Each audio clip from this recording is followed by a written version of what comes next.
Yeah, baby. We are back. It's Wednesday, 8 o'clock. You know what that means. Time for the City Pigeons to form up. Oh, yeah. Let's Pigeons, go. baby, Look at that. Looking good, baby. What up? Looking good here in the coop. You know, we have so many people involved with this. We shuffle the deck every week. I guess maybe that keeps it interesting for people that you can, you never know who you're going to see here. And on the main stage today, we got Tom Henneman here. I'm back, baby. Handling the ones and twos, I guess you could call it. And we got Rocky Rattlesnakes, or what are you calling yourself this week? It's just Rocky this week. There's no rattlesnakes. Right. There's no b-ball going on. I'm just here. Good to be back, though. Yeah, it's good to have you back.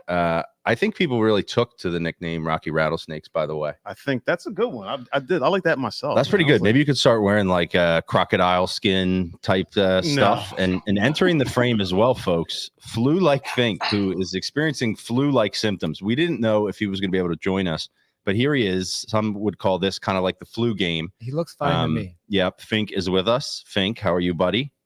Feeling okay? Good. I'm probably the best I felt since Saturday. I've been getting my ass kicked, fever, puking, all this other stuff, man. Why are you always sick, dude? For real. What's going on? You have no children, no children in daycare. Like, what? You taking care of yourself, man? No. Not at all. Not at all. All right. What kind of question was that? Yeah, Fink, while you're gone, we have somebody kind of that stepped up to your perch here. Mark Goodhart in what was the Fink tank, but I guess it's the Goodhart. I don't know. We can't call it the Goodhart bar. How you doing, Mark? I'm doing great. I'm feeling a little pressure here, though, tonight, Fink, sitting in your seat. Big shoes to fill. Fink, what do you think about Mark taking your post?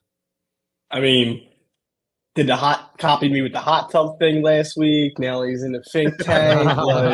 What's going on here, Mark? That's a great point. I didn't even think about that. So just so everybody knows, I just want to be you, baby. I just want to be you. If you missed the last couple episodes, Fink was the first to appear in a hot tub, and then the episode after that, Mark appeared in the hot tub with his winter sweater in all his glory. Oh my gosh! He didn't drop his headphones in the hot tub. No, he didn't. Not like the Fink. Mine still work though. Do they? Yeah. Wow. Who knew? Everybody was asking. I had people DMing so me. everybody knows someone's missing, right? Oh yeah, I forgot. Our man, Mike Meach had to work tonight. He's out. I thought he was in Disney World. Work he couldn't refuse, man. We love you, Meach. That's a huge loss, as they say. You know what I mean? But we're gonna press on. We got some great stuff planned. And real quick, go ahead. Speaking of the AirPods, the guy sitting next to me on the airplane coming back from Utah on Sunday somehow ended up with my AirPods, but we had hit it off, had a couple drinks and exchanged information. And the next day I couldn't find my AirPods, and I traced them on Find My iPhone, and they were in whatchamacallit, Paoli. And I was like, wait, the guy next to me lives in Paoli. Goodness. So I sent him an email, and he had him in his bag, and he FedExed him. Wait, I got him back. Wait, you got the guy's email address? Yeah. You must have hit it off. How did he end up with your earpods? I must have set him down on the thing, and he thought they were his. What exactly were you guys doing, man? Oh man. Okay, good times. Well, hey, anybody who's tuning in, thank you for joining us here on City Pigeons. This is episode 75, which is a nice round number for us. And as you guys know, it is that time of year, very special time of year with March Madness going on. Everybody's filling out, a bunch of brackets, trying to make sense of the selections that they're making. We'll all most likely lose any money that we put into that endeavor. I'm winning. You're winning? Rock said he had a secret. I do got the secret sauce. He said he had a secret. Don't worry about it.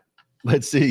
He's using analytics. The secret is there is no secret. All right. Well, we're going to get to that, but we got a special guest lined up that we got to get to because he's got limited time. And as most of you guys know, it is the start of it's about to be the start of the baseball season. Spring training is going on. We're all eagerly watching the Phillies. And we want to bring in, this is kind of a first for us.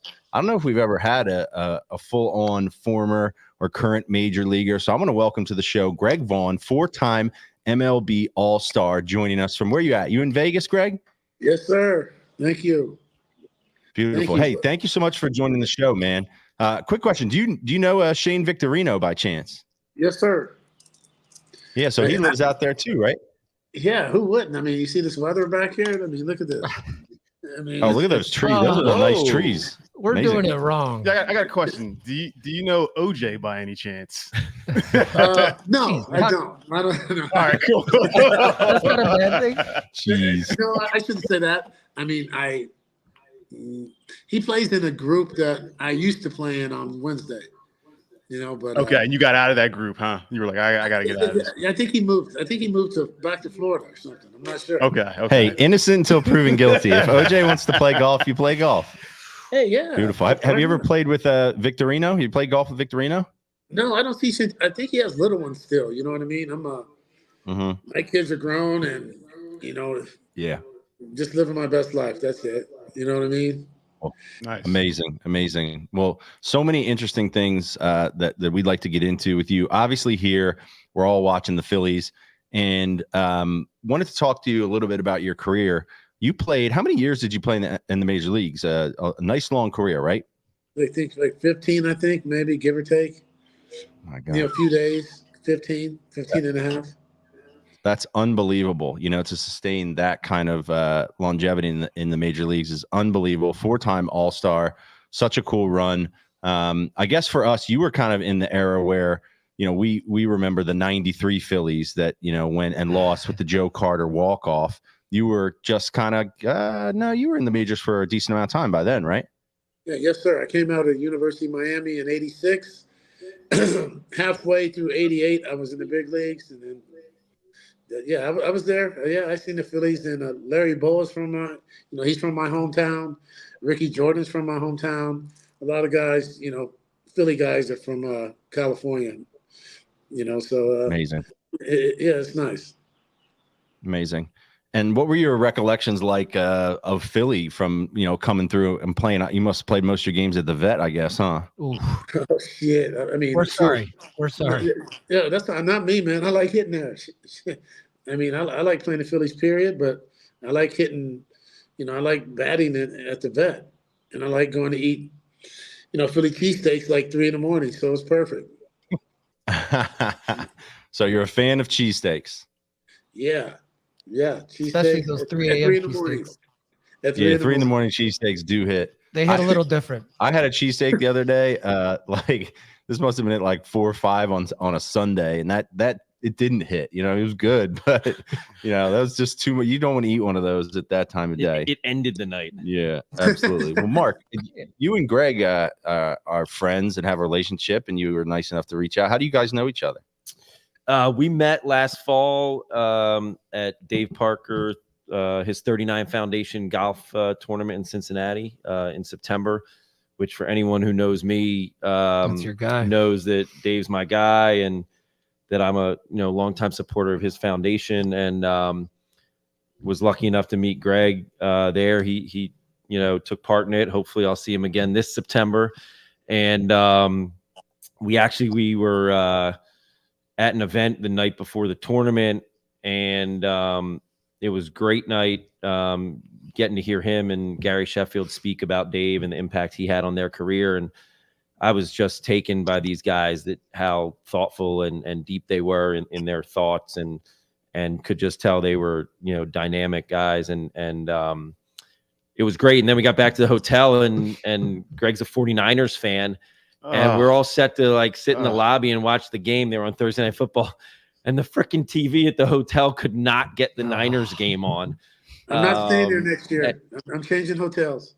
Yeah, exactly. And they had us out in an office park, and it's funny because there's a wide range of people there, and I'm there with Danielle and the kids, and Gary and Greg are looking at each other like, man, I wish we were staying downtown. We could go out. And I'm sitting there like, I want to go out. And we're like, all right, next year we're going to stay in downtown Cincy, right? Yes, sir. We just wanted to eat also. You know what I mean? There was nothing to eat. But, right. it was a pleasure getting to know you and your family, your 2 kids, and throwing the ball around with your son. It was good times. And me and Gary are best friends. And like I said, Dave Parker and Gary Sheffield both deserve to be in the Hall of Fame. You know what I mean? It's crazy. And it is. Dave, like I said, there's not a word that I can use to describe him or what he's meant to me in my life or my, over my career. he taught us the ropes. Along with we had Paul Molitor, Robin Yount, Willie Randolph, but Pop, we sort of gave him the nickname of Pops, and he was in the middle of all our pranks and all the rest of the stuff. So, like I said, anytime he needs us, we'll always be there. And I'm looking forward to seeing you again, Mark, and you and the family. But hopefully downtown so we can eat. Yeah, exactly. What's the craziest clubhouse prank that you were a part of in your major league career? I can't tell that one. I mean, the craziest? No. You got to remember back then we did some crazy things, but everyone was part of the team. Towards the end of my career, when you had to dress up as a rookie or whatever, we had guys actually that would call the general manager and ask for their clothes back. And you had guys like Carl Crawford, Aubrey Huff, myself, Sheffield, we all did it. But I would never give the guys their clothes back. The general manager would say, give him his clothes back. I wouldn't. So the guy would have to get on the bus and on the plane. He wouldn't wear the same outfit as the other rookies, but he would have to wear shorts and flip-flops or whatever. I'm not giving the clothes back. Because it's about a team. It's not about, we're not trying to humiliate anybody. It's, you're a rookie. I guess we could be like football and go out to eat and get a $100,000 bill, right? Right. Dinner bill. So, I mean, put on. But I can't tell you the other ones that we did that were pretty good.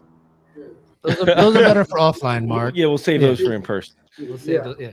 So I'm interested to know, it's getting towards the end of spring training. Actually, your old team, the Padres, actually opened up. I don't know if it was last night or this morning, whatever you want to call it, in Seoul, Korea. But you played on a lot of different teams. So you're getting ready to break from spring training. And, at least as a fan, we're all like, hey, everyone's 0-0. We're going to win the World Series this year. What was the feeling like as a player? Was it always optimism? Were you more realistic year to year about the team you had? Or describe the feeling it was of breaking camp and, heading into the season. Well, I think no matter what, I think, I always broke camp. It didn't matter what team I was on, but with the intention of winning the World Series. I mean, you have to have some goals. Why play the game if you're not going to aim for the highest achievement? The World Series is it. And, if you believe you can win something, it can happen. You just got to believe, and hopefully the rest of your teammates and organization does also. But you always have a chance. I mean, I played on some bad teams too, but I still believe that we can win.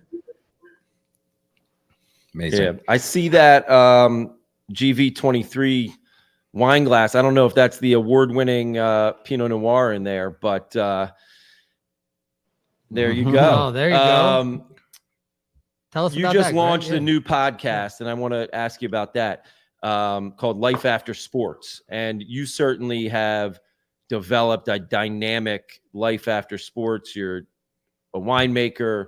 You're a philanthropist. I know you're really involved with your charitable work, supporting your hometown of Sacramento. You own a wellness center in Sacramento. You've got another podcast, Sports and Tacos, you're on. Tell us a little bit about, these endeavors, where we can find them. And also, I'm interested to know, was this always the plan, or did life after sports confront you harsh and you had to pivot? I think I did have to, I crossed over a little bit, and excuse me, once COVID hit, I've always had my foundation. My oldest son, Corey, has type 1 diabetes, or juvenile at the time. When he was 11, I was still playing. And, I wanted to make a difference. I wanted to try a way to make a difference where, Big Pharma, to me, has our country so screwed up that people that need medicine, and not my son, but people that they have to rely, it's not their fault. Their pancreas quit working, but it's just so tough to get, the medical care that you need sometimes. So Vaughn's Valley Foundation, we had golf tournaments, we had comedy shows. We also, during COVID, my wellness center, we donated to the first responders, essential workers, restore hyper wellness centers. But my baby is Vaughn's Valley Foundation, and that's to try to find a cure for. It used to be juvenile, now it's type 1, because at any time, any one of our pancreas can stop working and you become insulin dependent. So I have my golf tournament on April 29th in Sacramento, Lincoln, California at Cata Vadera. And once again, we're going to try to raise money to make a difference and find a cause to get rid of this disease that's stricken so many families. I was ignorant at the time that Corey got it. I just went to the business center because I was in Toronto playing the Blue Jays, and you couldn't fly out. You know what I mean? So I had to wait till the next morning, and I was out of there, and I was in the hospital for a week, just trying to stay strong for my son because it turns your world around. But also, I told Corey that God picked him for a reason, because those other kids that the chaplain was going in or the pastor was going into their rooms, they're no longer going to be with us. You know what I mean? So he gave him something that if he took care of himself and he was aware of what he was putting in his body, he could live and fulfill a quote unquote somewhat normal lifestyle. And and I'm proud of him. He's he played 5 years of AAA baseball. Now he's a fireman. And I'm proud of all three of my kids. I don't want to not throw that out there, but and Corey's giving me a grandson at the dinner table. So it's I didn't want to be a super spreader or a spreader during COVID. So I was introduced to the Eller family in Lodi.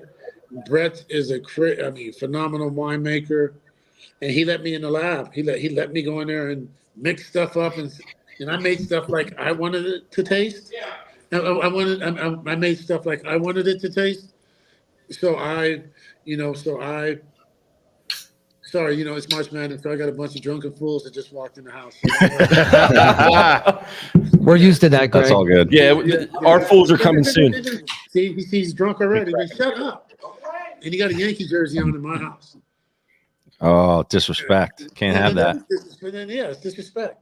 They beat us in the World Series. But anyway, so get back to the wine. All the proceeds go back to the vineyard. Through 23wines.com, we can go direct to consumer. And I'm in the middle of working on a distributorship. Just trying to pick the right one, because you want someone to represent you, and you want someone that you can form a bond with and have a when you become partners with people, you want it. Business is business, but you want to be able to have that mutual respect for one another. So, 50, as we see right here, the Russian River. Let me see right there, the Russian River. That won Best of Show. Won Best of Show. It won double gold and a Century Award. So, yeah. So we got this space. It's like a vent space here, and we always have ladies who come through, and they're like, "You guys got any wine?" And the answer is usually no. So it's probably a good idea to get some of that 50 over here to Philadelphia. There you go, Get a Rob. case of that. You know what I mean? Yeah, we'll Shout get as that much out. as you need. Yeah, we have All right. the cab is popping. The Merlot's fire, the rosé all day. That's the thing for my kids at the clubs around here in Vegas. The pool parties. I don't go to the pool parties, a little too old, but rosé all day. So, and then I just started Life After Sports 23 podcast. My co-host James Harris was an NFL player for the Vikings and the Raiders, and Life After Sports. I always have to say this. It brought me and James together, through our sporting endeavors.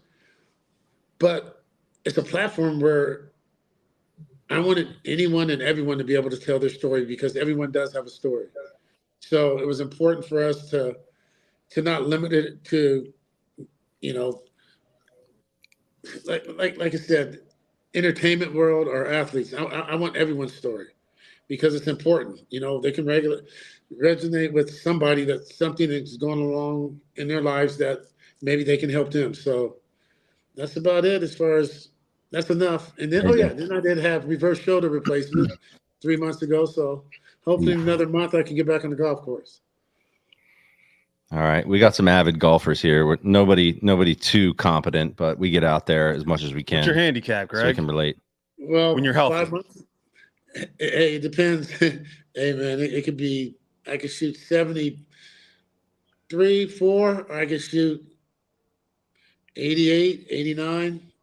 Oh, well, shit, you're doing way better than all of us. I'll take in the there. 88, 89. Yeah, That's the advantages of living out in Vegas, getting a chance yeah. to play all If the we time, lived out right? in You know? Vegas, we would be shooting in the 70s. But I was here, just out in Arizona last week, and I was like, man, if I was living out here, I'd be probably Killing plus the game. 3, maybe something plus like that. 3. Plus 3. Yeah, But I'm just chilling at this 12 over here on the East Coast. Yeah, 12. All right, Greg, we got a big life after sports situation here in Philadelphia with Jason Kelsey retiring. I don't know if you know, but that was the biggest news around here. Now, I guess that's kind of a guy. I don't think he's going to have any trouble finding opportunities with his life after sports, given everything that's going on with him and his podcast. But that's the biggest life after sports scenario we have around here. I mean, you've seen all the news about Jason, right? Yeah, yes, sir. I've seen it all. Yeah. Well deserved too. I mean, he had a great career. I know the city embraces him and loves him, and I think that's the benefit of playing in a big city, a big market. I never had that opportunity, but much props to the Kelsey family and Jason on his retirement. Yeah, too bad that the 49ers pretty much ruined our season as far as I'm concerned. They snatched our soul. That was the Greg. turning They took point, us. and At we least just they didn't win. Yeah. I'm sure you feel. But Greg, wait, you're a 49ers I gotta fan. go now. I gotta go. I gotta go. Sorry, not sorry. Come All on, right. man. But Greg, I gotta go. everybody here, we're back on board now because we got Saquon. You know what I mean? So we're all hyped up. We're ready to go. I don't understand the Giants at all. You pay a quarterback. The signing bonus was 90 something. The quarterback was 90 something. The quarterback was 90 something. What they give him a guaranteed 90 something thousand, and 90 million guaranteed to Jones, to Daniel Jones. Yeah, and then they released him after giving him like a $65 million signing bonus, and he only played 6 games. Wild. He only played 6 games, so I'm sure you've seen your fair share of bad management decisions in your long career, so you kind of understand. I mean, I guess you don't understand, but I'm sure you've seen. All right. Oh yeah. Well, Yeah. so- I hit 50 home runs. I got traded, but was that good? Yeah. Wow. I hit So 50. you hit 50 one year. Yeah, and I got traded that You year. actually So hit that's- 50. Correct me if I'm wrong. You hit 50 in 98, and you were 4th, and that was the McGuire Sosa Chase year, correct? Yeah, that was the Hold same on. year. Let me get ready Yeah. to answer this. What was that like? You You're guys are hitting making me 50, drink and they're now. hitting. Good. That's what it's all about. He's going to be here the whole time. All right. No, we got to hear about this because I don't think this is like the untold story of that whole scenario. You're kind of behind these guys. What are you thinking? Hey, you know what? I can only control me, and and do the best thing I can do to try to help my team win. And we went to the World Series, so I wouldn't trade it for anything in the world. The only thing I'm disappointed about is, and it worked out because I went to Cincinnati, and it became a awesome experience. But hitting 50 home runs, I think you should be able to stay there. You know what I mean? You should be able to stay. Right. Also, 50 home runs in San Diego's ballpark is a big deal back then, right? Wasn't Jack Murphy a tough place to hit in? Yeah, I mean, it wasn't as tough as my first 8 years in Milwaukee, though. But yeah, it was tough. Yeah, fair enough. All right. Wait, I got to ask you this question because we know you're a golfer. Does hitting a pure home run, how does hitting a pure home run compare to hitting a bomb drive? I'm assuming it feels kind of similar where it's like right in the sweet spot and it almost feels like they're like nothing. It's just like perfectly pure and clean. I got to imagine hitting. I mean, there's nothing like hitting a home run. There's nothing. But what's the comparison there? Well, first of all, hitting a home run, it helped me be able to pay my light bill, and a driver or an iron. Anytime you hit it on a sweet spot, it's just so hard to do because it's a game of centimeters, and millimeters that the club face is open or not open or shut it's just hard to repeat. So they're both a pretty good feeling. Amazing. Are Okay. you going to remind your friend that walked in with the Yankees jersey that you hit 2 home runs in Game 1 in Yankee Stadium? Are you going to remind him? He already knows, I bet. Yeah, you can hear them. They're drunk already. They're talking during my podcast. He said he was there.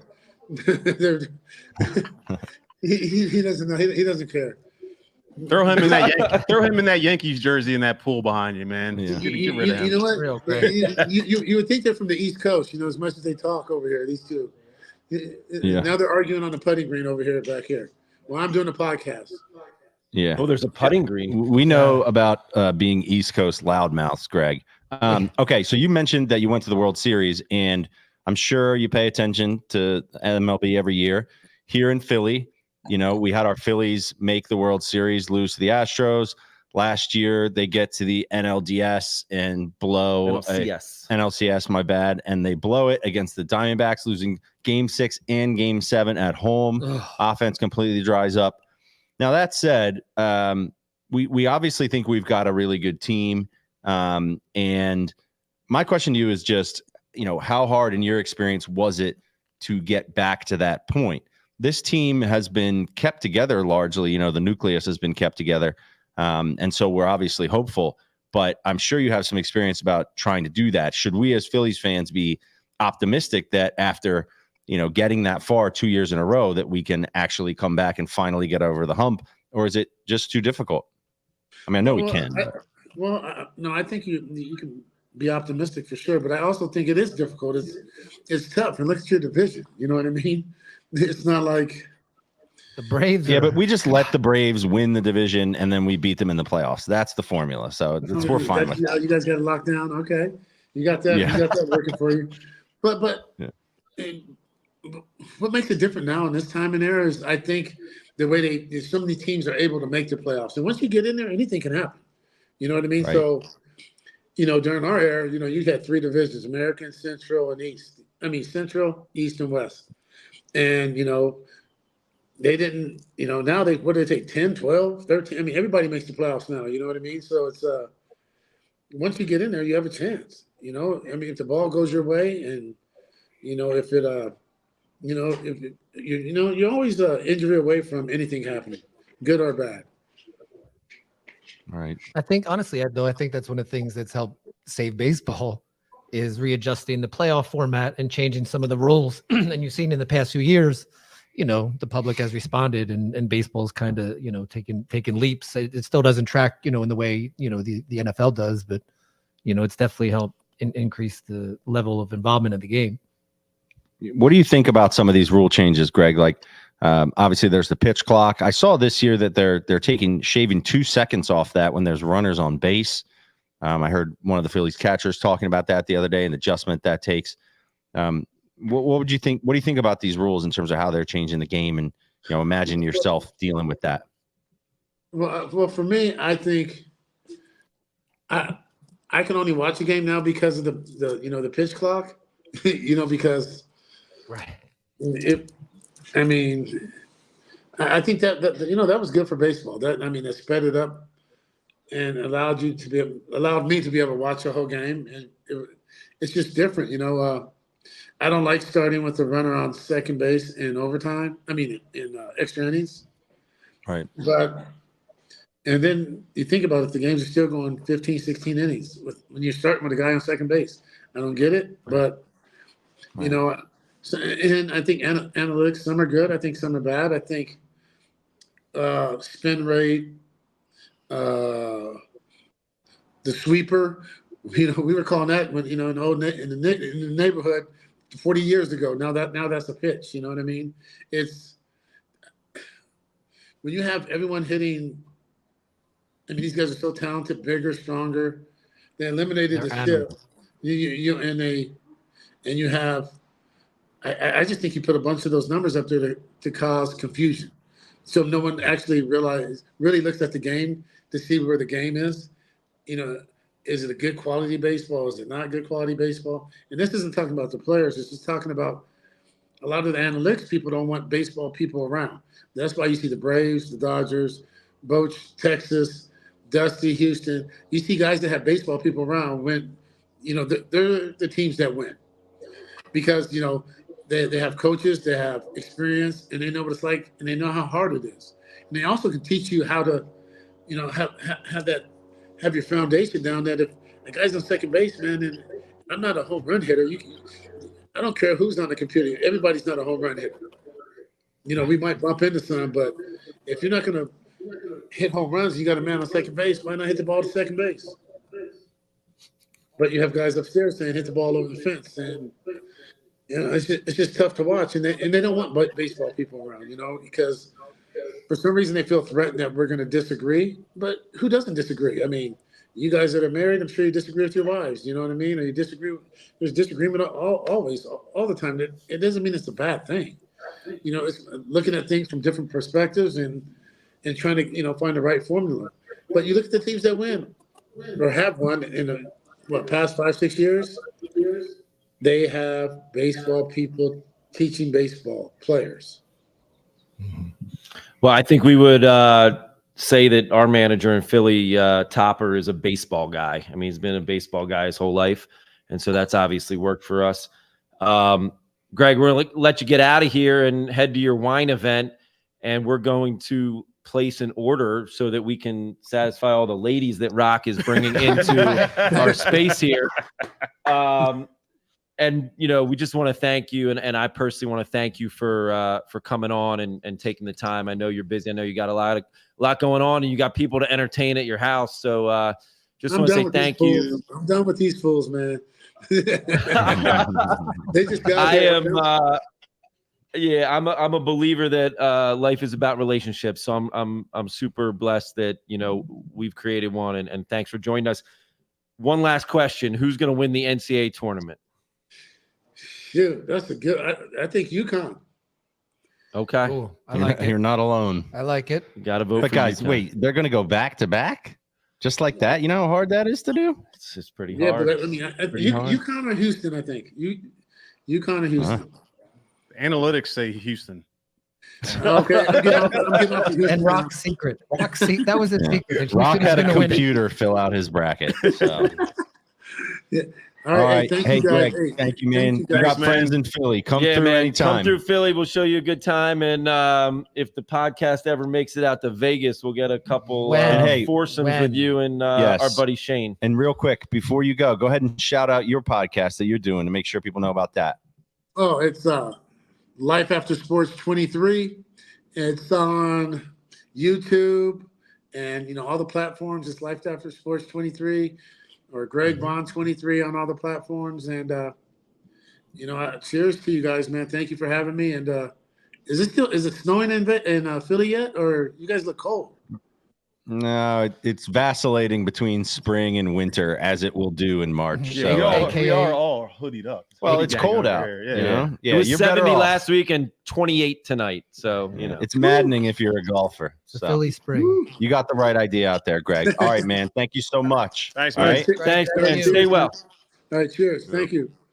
Later. Greg Vaughn, 4-time MLB All-Star. Wow, that we just stepped it up there a little bit, guys. Hell yeah. We just added a notch to the belt. Hell yeah. That dude was the man. No, we just Yeah. stepped it Could've back talked to down. him. But For then we hours. just step it right Just took it down right back by bringing Flu Now we like have Fink Fink. back Yeah, on. real quick before we move That on. hurt.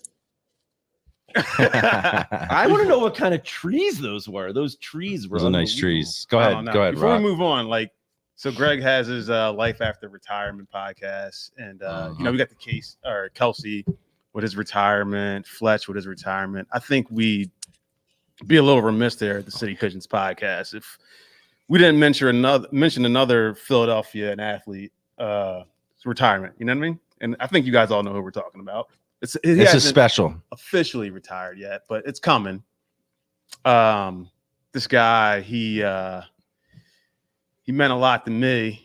Back in the day, we used to play that driveway hockey. I used to get in the goal, stop Yep. a couple goals, call myself the African Warrior. It's a true story.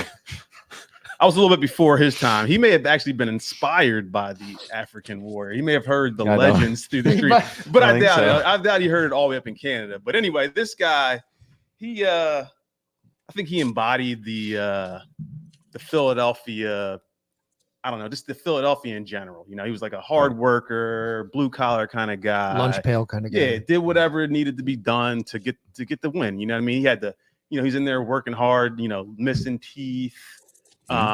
This dude, he fighting, all the good stuff that you like. If you think about a hockey player, this is what this guy did. You know what I mean? He, I was studying up a little bit on my man, and he was actually the first Philadelphia Flyers since 1980 to win the NHL MVP. I'm sorry, the NHL All-Star MVP. Scored 3 of the 4 goals for the Metropolitan Division as they got the W over the Pacific Division in the 2017 NHL All-Star game. Are you going to tell Wow. people who this is at any point? I think everyone knows who this is, and I think everyone knows why this is my guy. I don't. But what do you mean you know? Anyway, shout out to the Flyers. Shout out to, you know, Wheezy Wayne Simmons on his retirement. A great Philadelphian, a great Flyer. I doubt he'll see this, but if he does, man, congratulations on your retirement. From the African warrior himself. From the OG African warrior. Yeah, it's like, you know, you don't see this happen. Well, what did the Flyers do? You didn't say that. They're bringing him back. They got a game, I think it's April the 13th against the New Jersey Devils. They're going to bring him back. He signed a 1-day contract. They're going to retire his, you know, his number and everything, and just, you know, celebrate the man as he should be. Yeah, sounds like a City Pigeons field trip. It does, but I'm not a big fan of going down to Flyers game, if you know what I'm saying. But anyway, yeah, He'll protect you that night. Shout out to Wayne Simmons. Shout out to the Flyers. That's probably the only time you're going to hear me shout out the Flyers, unless they're in the special the World. I thought you were announcing your basketball retirement, Rock. Hell no, Rocky. You started to sound like you're getting emotional there. I was like, oh my god, is Rocky Rattlesnakes retiring? Nah, dude, nah. He's not going to retire. He'll just we got to shout out Wayne Simmons, though, man. I mean, he's another great Philadelphia athlete that's retired. So shout out Wayne. Rocky doesn't retire. He just layers another knee brace over the other ones. Exactly. Obviously. All right, that was cool. And everybody's excited about the Phillies starting up. I can't believe they're starting next week. Very excited about the Phils. And but we should talk about our March Madness scenario that is presently underway. I'm not a big fan of the whole play-in games. You know, I don't know why we need more than 64, but I guess it's just for TV, you know, whatever. There's a game going on right now. But I was thinking about this because I asked you guys to think about, you know, if you had any like memories or traditions. It's interesting, right? Because it kind of ushers in the spring, you know, it's something to get excited about for, you know, 3 or 4 weeks while it's happening. And I wanted to talk about my own memories because I have some really fond memories of the time growing up because, you know, in the 90s, the Big Five in basketball in Philly was amazing, right? We grew up in the era of the great St. Joe's team. Temple gang. Yeah, Temple was unbelievable. You know, with McKee and Eddie Jones, and then I'll kill you, John Chaney. And then over at Penn, which was, you know, the program that I followed just because, you know, my dad is such a psychotic Penn fan.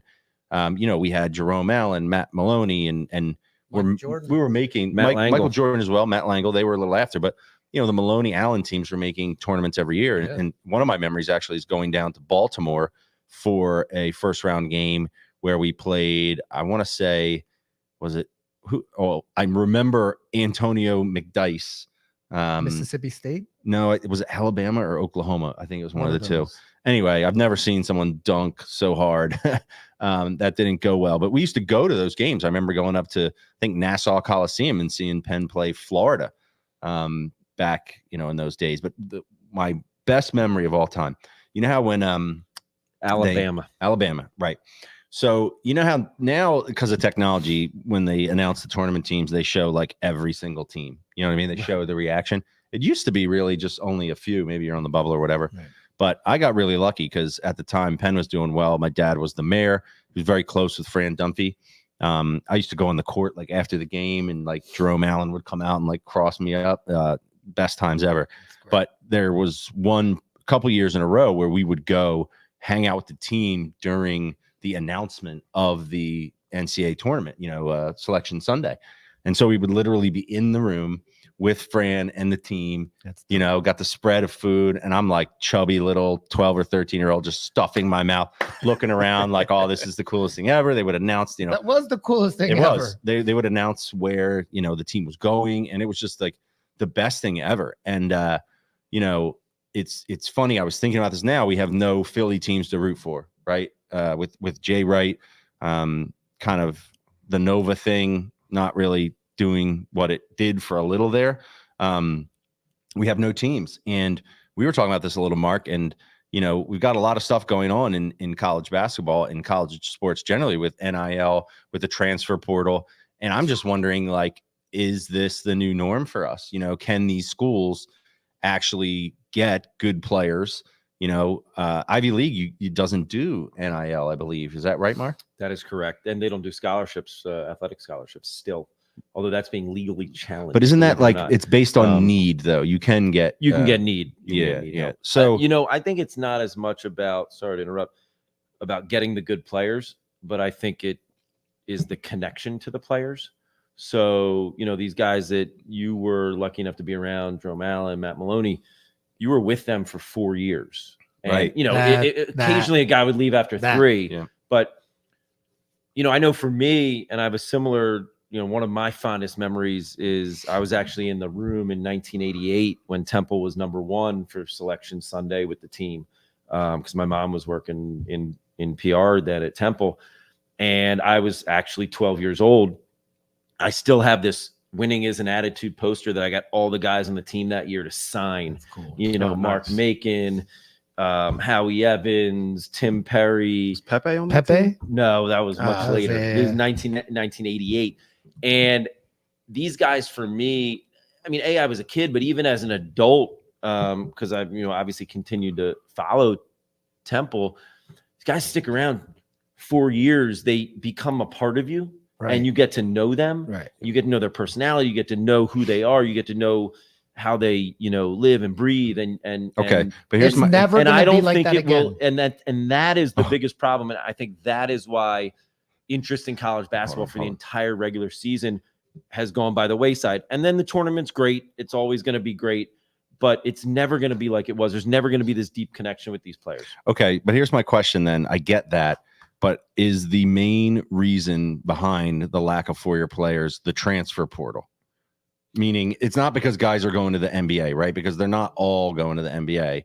But is it because you can move up, or go to different school? No, NIL. What I'm talking about. Why would you leave? It's not just that. It's not that there aren't 4-year players. It's that there's rarely a player that now plays for the same school for 4 years. That's my point. Because of the transfer portal. Because of the transfer portal. Right. Because it's like you might as well try to go from one school to a better school. If you're, if you're frustrated at all with your playing time, there's other opportunities. Mm-hmm. It's basically the equivalent of players in professional league being able to be free agents every year, right? Which is just chaos, right? And it is now chaos. I will say, and I texted you this earlier, my dad is such a basketball psycho that he immediately starts watching the NIT tournament, right when that starts going. Last night, Monday night.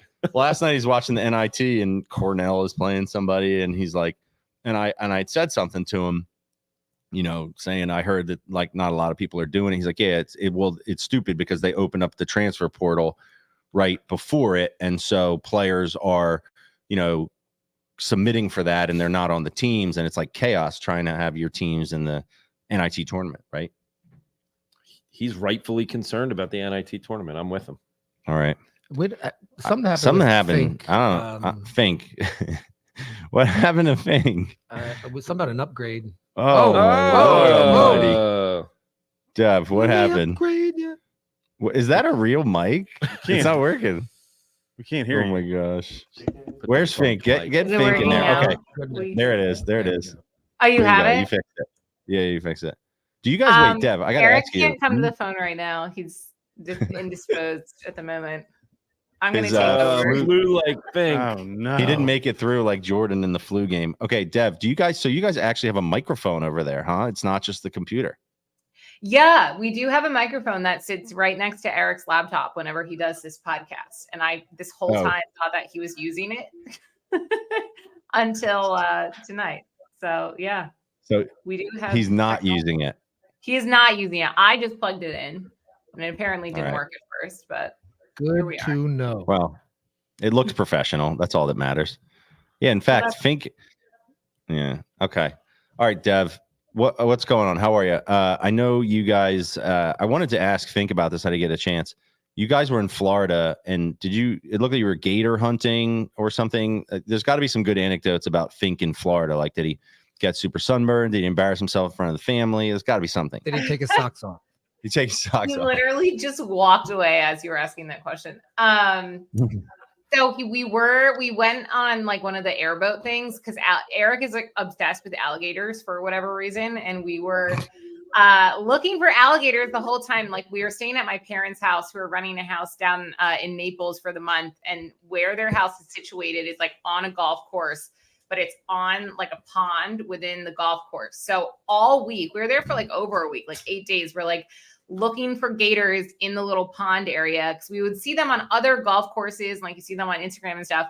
Literally the day that we left, my brother sent us a video of an alligator behind my parents' house. So we were not successful in gator hunting. We did see a few, but like not from the house. We saw them, on an airboat.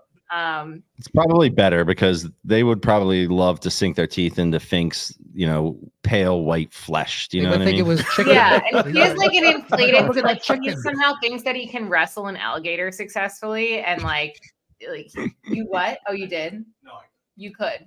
Okay, you could. You think we can wrestle an alligator? Well, you know what? I successfully? bet we could probably procure an alligator and have an alligator wrestling here. Well, he literally has a picture of him like sitting on top of an alligator when he's like 12 years old that he likes to claim is him wrestling an alligator. But it's definitely one of those like drugged alligators in like a petting zoo.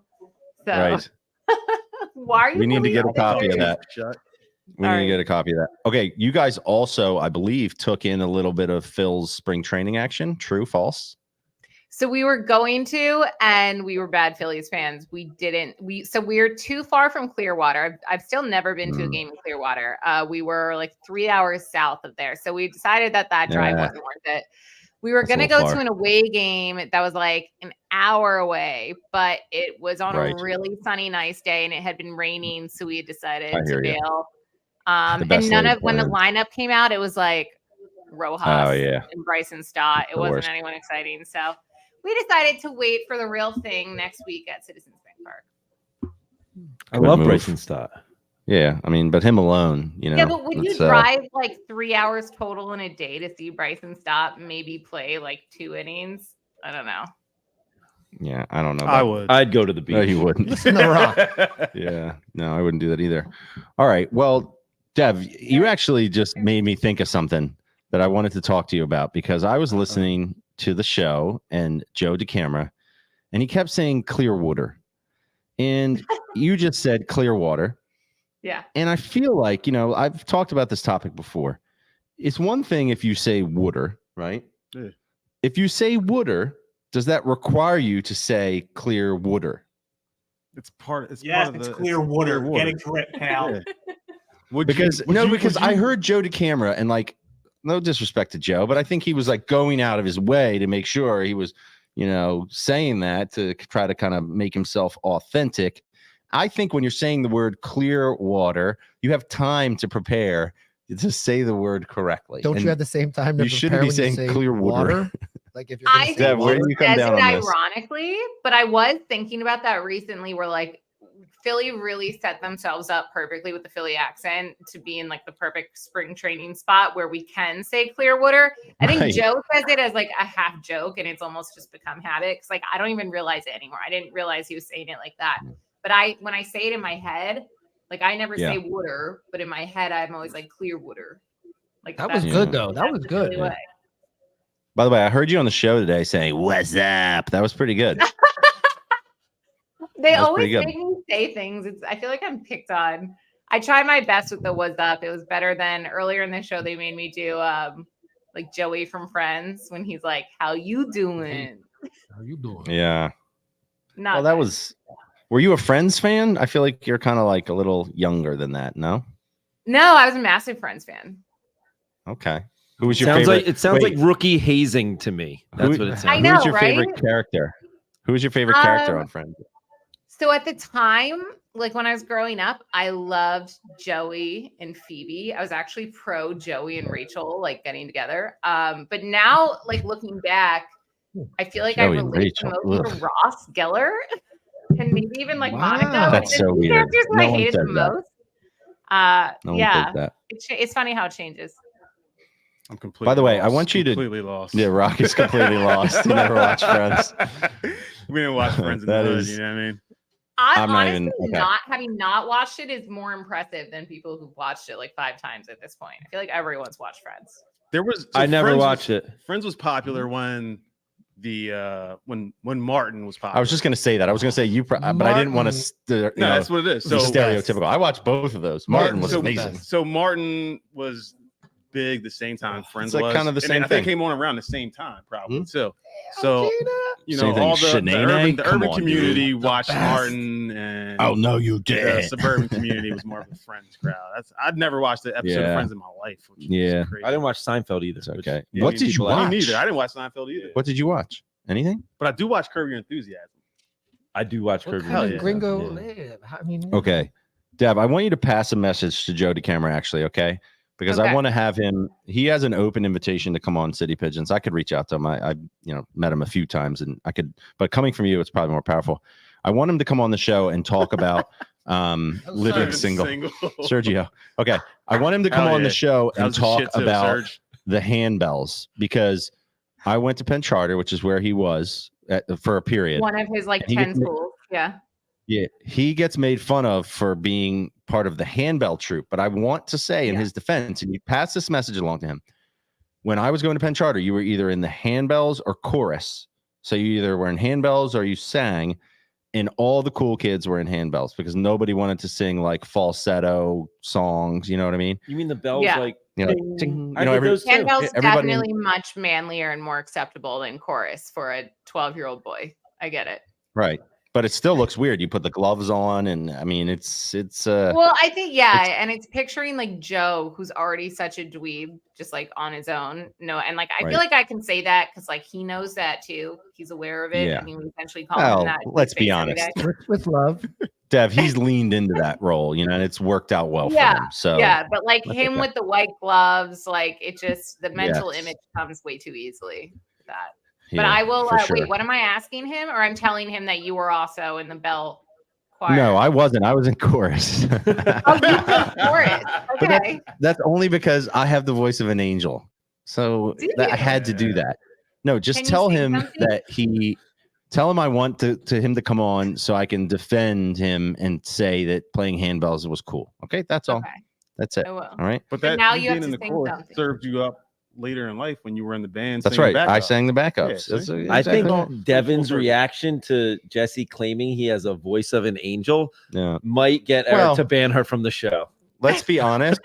At the time it was a little different. You know, my voice has changed. That time I could hit the high notes a little better. You know what I mean? So Oh, you could hit. Yeah. You were like a soprano. You could hit that. yeah, high. I was a soprano. Exactly.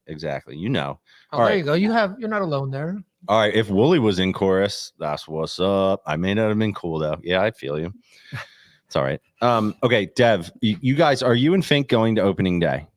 We are. Yes. That's amazing. Yeah. I'm not going to be here Well, this we're year. going. Somehow I screwed it up. will. Are you guys not going? No, I'm actually getting back from a trip that day. I screwed it up. I'm missing March Madness. I'm missing opening day, but it's fine. You know, you got to do what you got to do. It's not all bad. I'm going to be in Barbados getting my Yeah, ass you didn't mess it sunburned. up. You're going to be in Barbados with Yeah. with our boys Radical Squirrel. Squirrel. I'm going to see Radical Squirrel. Anyway, and Trev. Okay, shout out I have a Trev. question. I have a question about opening day because I have Mhm. tickets to opening day. I'm not sure if I'm going to be able to make it, but I started looking at the weather for opening day already, and it's more than a week out. When do you start looking at the weather for opening day, Devin? I Probably literally now. looked for the first time today. There you go. 61 and partly It's not cloudy. I'll good. take it. 61. Yeah, not bad. Like not super warm. But I was thinking about, wasn't it last year when opening day was like pushed back a day? Or there was something with weather Oh. last year, I feel. Or maybe it was just like really rainy and gross out opening day. Yeah. Well, and by the way, yeah, that's I've one been of the checking. things that that frustrates me that they leave that Friday open or however they do it, right? Because if it gets canceled and you're like all geeked up and you have opening day and then the next day you're like, there's no game. Like, what the hell? But well, it's like that World Series game. I feel like we all were tailgating for it, and then it was canceled while we were in the parking lot. That was the worst day and a half of my life. Oh my god, it was terrible. Fireball? It was terrible. Was that the Fireball with your mom? Oh, you were talking about that. I was talking about the World Series in 2008 when the game got canceled and we had to come back. Okay, so we're talking about three different. I'm talking about the World Series in 2022. 2022. It was like on Halloween. And Jesse, I feel like it was us and like Radical Squirrel. I don't know. My mom did the Fireball this past fall. Okay. So yeah, this past fall was when your mom and Radical Squirrel did the Fireball shots together. It was the prior year. I don't think your mom was there, but anyway. No, yes, good times. I mean, let's do it again. Yeah, let's do it again. Here's my question to you, Dev, because I haven't had a chance to really pay much attention to spring training because I can't watch baseball at 1:00, during the weekday. But I heard my dad keeps saying, like, Merriman is amazing, and I'm like, Merriman? And the thing is, I get it, Whit Merrifield, that's tough. It sounds like a guy that worked in the North. Yeah, like it's turned into Whitfield to Merrifield. Right. I think he might have said Whitfield, actually. And it sounds like somebody who works in the North Pole. Am I right? Whit Merrifield? Come on. It's obvious. All right. But I heard this stat as I'm listening. Name. Yeah. Which is fine. Okay. So they said that Whit Merrifield was hitting 379 in spring training with a handful of homers or whatever. And I was like, are we going to look back on this and be like, Whit Merrifield is the guy that really like changed the equation for us? Dev, your thoughts? I don't know enough about him, and like I just feel like judging whether, like, no matter what sport it is, football, training camp, or spring training, it's just hard to really get a good, judgment of things. But I will say the morning show is just down in Clearwater, and they talked to Dave Dombrowski, and he said, let me see if I got his name right, Whit Merrifield was actually like Bryce Harper kind of like campaigned for him, like to bring him in. So I feel like if a player gets Bryce Harper's endorsement, that usually is a good sign. So that makes me feel better. It's like when they signed him, I just felt kind of like, okay, cool. Like he wasn't like a sexy signing, It's not like I didn't think it'd be a game changer. I had literally never heard of him. Maybe he will be. So my mind just worked in an interesting way. I started thinking about that, and then I listened to all those interviews you guys had Schwarber on, and that had me thinking, I didn't want to I'm not going to try to make a big deal about this, but there's been a lot of controversy with the Schwarber shirt recently. I'm sure you guys have seen this, and it's just interesting to me. That's going to get Fink back in the screen here. We actually, no, that's all right, Dev. Let him go. He's probably under 3 covers right now. Let him go. I can get him back. He's standing right here. But he won't. That's okay. It's fine. We got enough of him. But yeah, I was kind of surprised to see somebody rolled out the Schwarber. And listen, there were all types. I mean, we don't claim. It's hard to claim ownership over something like that. Tiki Barber dead to us now? Yeah, I don't know. I don't want to get into the name calling. But there were a lot of bots. Like immediately. Fink, what are your thoughts? Oh wow, he looks like Jeffrey Dahmer or something. Very frightening. Why do you look like that? Very frightening. Why do you look like that? Yes, Fink. Oh my God, Fink should have been an actor. Devin, blink twice. Do you need assistance? Wait, can I also say Fink, real quick? What is that hat you're wearing? We don't know. Wait, the Philadelphia Water Dogs, the PLL champions, they're now lacrosse, in Philly. That he wears every week. It's lacrosse. It's lacrosse. All right, cool. Fink, I have to say, I thought your tweet saying that Devin had you locked up like the movie Misery was particularly creative. Okay, it was the kind of things. Devin Haney was coming on, and Eric Fink's out with flu-like symptoms. I couldn't come. It's kind of weird. Yeah. Devin looks pretty healthy. Crying for help. I am, guys. Help. Yeah. She looks pretty healthy, and you guys are in close quarters. How are you lying? You're breathing way too close to my face, actually. What was that? I said Devin looks pretty healthy, and you guys just share pretty close quarters. I think you might be lying to not be down here right now. Are you faking? Are you calling in sick on a fake. And by Trust me me, down I've here, had you to mean deal with his Can 5 I blocks. just say, you know what? I want to get the room's take on this. I want to get the room's take. Yes. As a woman, I feel like it is like a universally known thing. That men get sicker. No, that men are big babies when they're sick, like or in pain. Like women just like handle it better. Like women when we're sick are like, I can power through. I'll be okay. Men like act like the world is ending and just like complain and like cry and are like, oh, I have to be on. What the does she sofa. expect us to say here? You know, you're talking to 4 men. What do we say? You are right. We are babies. I don't know if you're right, but I think that Danielle would say the exact same thing you're saying. 100%. Right? Like it's like like women know. Like, so if any women are in the chat, then please back me My up. wife here, is so I in the don't chat. sound like and a she mom. can probably- Here she she'll probably- goes. Oh, there, Look at there this. it is. Yeah, my wife's like, when I'm sick, I just deal with it. I'm pretty healthy in general, but when I'm sick, I pretty much get through it. I mean, I know my wife's not watching right now, but I'm not a she's in the baby. chat. I'm not a whiner. My wife, on the other hand, when she's sick, she's on her deathbed every time. I'm just like, all right, Yeah, okay. see, she's admitting it. Look at She that. said Look she's the at baby. that. Wow. I had it. I Well, had it a sounds low like- rattlesnake Hold down on, here wait. doing your favors. What is it, Fink? I had a fever. I was coughing. I can't breathe out my Oh, he nose. was Do you know how much coughing. trouble I've been going through the last couple days? Diarrhea? Yes, puking, everything. All of it. I haven't. Whatever trimming Today you was the did on first that day I ate mustache. since Sunday. All right. Well, what I'm a do you big want from us, baby. man? It was no, and you were sick. I'm just saying in general, men complain more than women. I have heard that though. I have heard it's like the man The only cold thing or the worse- man flu. There is. Yeah. Bottom line. The only thing worse is Yeah. the dad, because I always joke in our house that like moms aren't allowed to get sick. Yeah. And when moms get sick, it's not the same as Screwed. when dad It's gets over. sick. We're totally I would screwed. say that Fink is not doing anything to discourage your point here. Yeah, Thank that's you. true. He's leaning in. You should probably stay away from Whose him. side are you You got on? some airborne over there. You should take some right now. All right, so here's what we got to figure out. All right, you guys are going to go to opening day, and maybe Mark will go, and whoever else. Have fun. We got to Yeah, pick I'm a also Phillies bummed. I game. wish you guys were all going. I feel like it's not going to be the I know. same without. I know. You're right. Are you guys going to wear the overalls? Are you going to wear the overalls, Deb? All right. Did we lose him? Yeah, my wife does. Oh, I get think your scared. mic stopped Your mic working. cut out. Can you still hear us? Can you hear me? Unplug the mic. Oh, you're back. yeah, Wait, yeah. are you Well, guys? I think the more important question is when Fink is still too sick in a week and a day to go to opening day, who are you going to take? Right. Yo, Doug. I don't Me know. and I guess Rocky I'll have an Baseball right open. here. I seat. can hear you guys. I'm right here. I'm right here. All right. Well, look, here's what I want to do. I want to find a good game that's good time. We all collectively will get a big group of people together to go. Maybe we will or will not do like a tailgate thing. Maybe let's do like a tailgate with no podcast. That sounds way more fun. Tailgate with no tailgate. Yeah.